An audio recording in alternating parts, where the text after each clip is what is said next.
வேப்பனஹள்ளியில் அனைத்து வசதிகளுடன் பேருந்து நிலையம் புதுப்பித்து தரப்படும் என தவேக வேட்பாளர் எஸ்.ஆர். சம்பங்கி வாக்குறுதி அளித்தார்.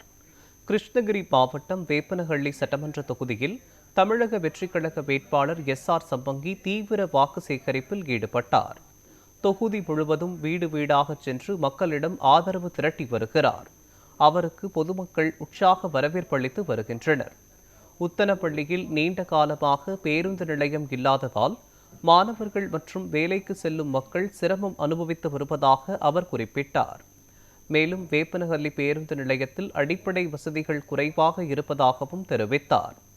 விசில் சின்னத்திற்கு வாக்களித்தால் உத்தனப்பள்ளியில் புதிய பேருந்து நிலையம் அமைக்கப்படும் என்றும் வேப்பனஹள்ளி பேருந்து நிலையம் முழுமையாக புதுப்பிக்கப்படும் என்றும் அவர் வாக்குறுதி அளித்தார்.